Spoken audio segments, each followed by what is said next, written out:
National incubation centre 2016 में कायम हुआ और वजारत इंफॉर्मेशन एंड टेक्नोलॉजी और इग्नाइट नेशनल फंड और दीगर इदारे इसमें शामिल रहे।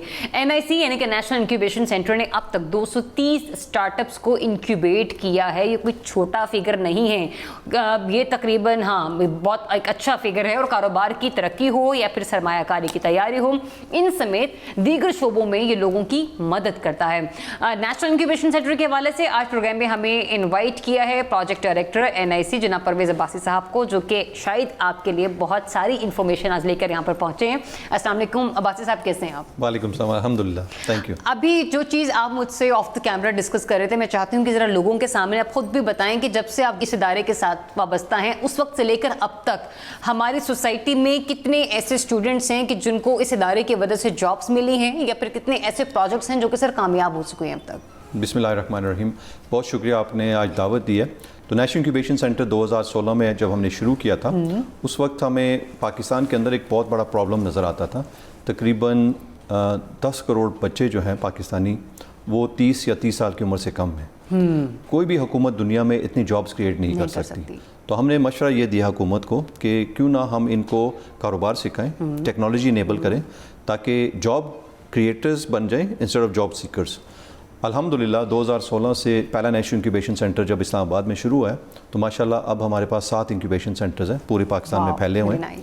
और क्योंकि बड़े शहर हैं कराची, लाहौर वगैरह, तो कुल टोटल जो जॉब्स हमने क्रिएट किए हैं पिछले 5-6 सालों में वो 1,20,000 से ज़ायद हैं, जो हमारा बुनियादी मकसद जी बुनियादी हमारा जो मकसद था।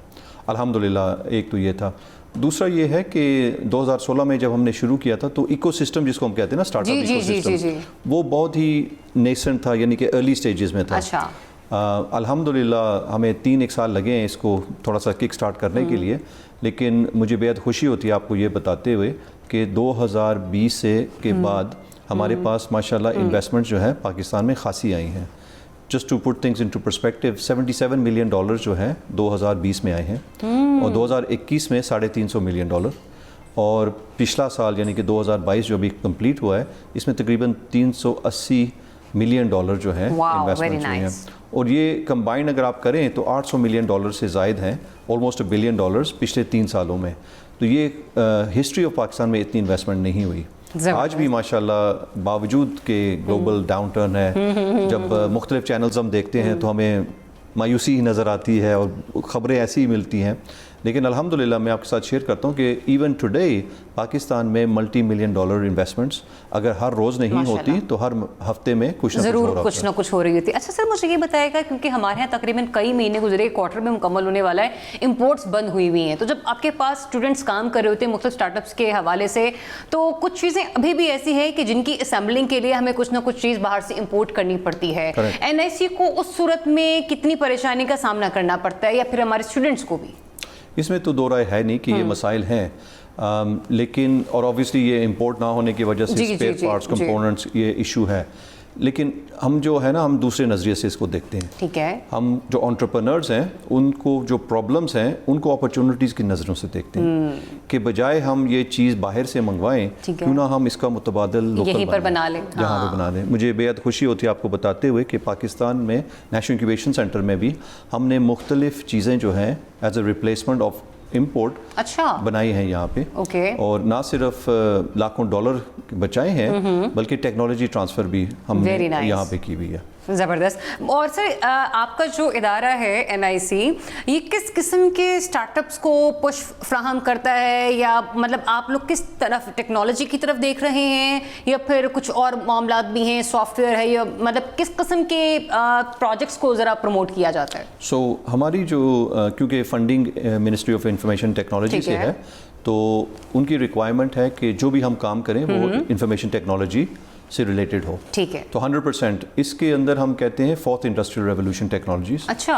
जो फॉर एग्जांपल आर्टिफिशियल इंटेलिजेंस है, थोड़ी देर पहले भी बात हो रही थी, machine learning, VR, virtual reality, augmented reality, big data. सो मुख्तलिफ जो 4th इंडस्ट्रियल रेवोल्यूशन टेक्नोलॉजी है उनको हम सामने रखते हुए इंडस्ट्री एग्नोस्टिक है, यानी कि एग्रीकल्चर में भी हो सकता है, एजुकेशन में भी हो सकता है, हेल्थ में भी हो सकता है, फिनटेक में भी हो, बैंकिंग में भी हो सकता है, and so on and so fourth. मुझे याद है मैंने कुछ अरसा पहले NNIC विजिट किया था, तो वहाँ पर एक और स्टार्टअप था, एक पानी की बॉटल थी, सैलाब ज़दगान के हवाले से पानी को साफ़ करने का तरीका बताया जाए, किसी किस्म की कोई बैटरी उसके अंदर इस्तेमाल नहीं थी, बस एक कुछ अपनी ही जहानत को इस्तेमाल करते हुए उन्होंने कुछ चीज़ें, कुछ मतलब एक डिवाइस का भी उसके अंदर इस्तेमाल नहीं था, और बड़े अच्छे तरीके से पानी जो था वो साफ़ हो रहा था, नीचे गदला पानी था, ऊपर साफ़ था, लेकिन जब आप उसको गिलास तक वो पानी पहुंच रहा था, कोई पाइपलाइन वगैरह कुछ इस तरीके से इस्तेमाल की थी।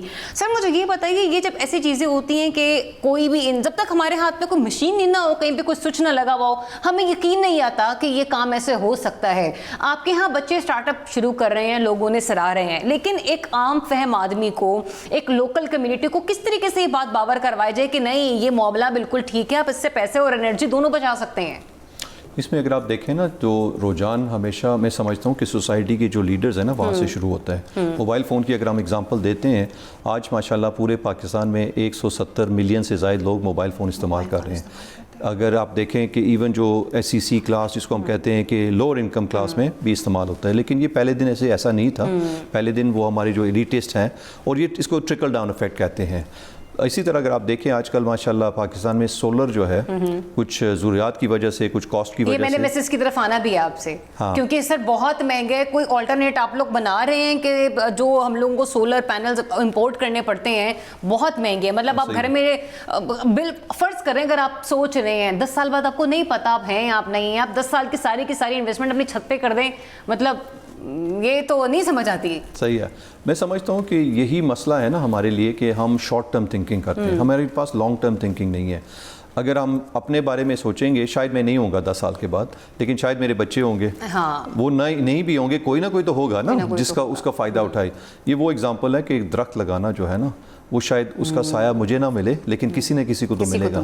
तो हमारी ये सोच जो है ना, हमें बदलने की ज़रूरत है। ये वैसे वाकई मेरे सवाल का भी यही जवाब था कि मैं अगर इतनी इन्वेस्टमेंट कर दूं, ठीक है ना, छत के ऊपर, तो कहते हैं कि कुछ ऐसा करो जो लोगों को नजर भी आए। भाई सोलर किसको नजर आना है वो चीज़, लेकिन लॉन्ग टर्म प्लानिंग करनी चाहिए। शायद यही वजह है कि हम शॉर्ट टर्म प्लानिंग के बारे में सोचते हुए चीज़ों को उस तरीके से नहीं कर सकते। सर ऐसे कितने सेक्टर्स हैं, प्रोफेशन पॉइंट ऑफ व्यू से मैं पूछ रही हूँ, कौन कौन से ऐसे शोबे हैं कि जहाँ पर NIC के लगाए हुए प्रोजेक्ट्स कामयाब हैं?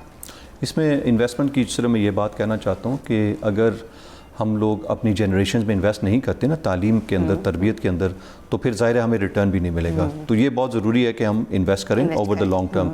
जहाँ तक स्टार्टअप्स हैं, माशाल्लाह हमारे स्टार्टअप्स ने हेल्थ सेक्टर में, अभी थोड़ी देर पहले जैसे आप मशीन लर्निंग, आर्टिफिशियल इंटेलिजेंस की बात कर रही थी, तो वहाँ पे भी बहुत काम कर रहे हैं, जिसमें आप फॉर एग्जांपल जो मैमोग्राम है या एक्सरे है या टेस्ट्स हैं, उनको आप एनालाइज कर सकते हैं मशीन लर्निंग और आर्टिफिशियल इंटेलिजेंस के ज़रिए, और वहाँ पे आप डॉक्टर से भी बेहतर डायग्नोस कर सकती हैं। लेकिन मैं समझता हूँ कि बजाय हम इसको रिप्लेसमेंट के तौर पे कहें, हम उस डॉक्टर की जो एनालिसिस है या उसकी कंक्लूजन है, उसके लिए वेरीफाई करने के लिए एक ऑल्टरनेटिव है। खुदा न खास्ता डॉक्टर से गलती भी हो सकती है, वो भी इंसान है हमारी तरह, आर्टिफिशियल इंटेलिजेंस। एग्जैक्टली। तो वो is using it in a positive sense कि वो उसको कॉन्फिडेंस देगा कि मेरी जो डिसीजन है वो सही है, या उसको चैलेंज kरेगा कि ये डिसीजन जो है इसको दोबारा ज़रा गौर से देखें। और इसमें मेरे ख्याल में कोई कबाहत भी नहीं है। देखिए हम इंसान हैं, इंसान से गलतियां हो सकती हैं, और मशीन भी मैं ये कहूँगी कि 100% बिल्कुल ठीक नहीं होती। लेकिन अगर किसी भी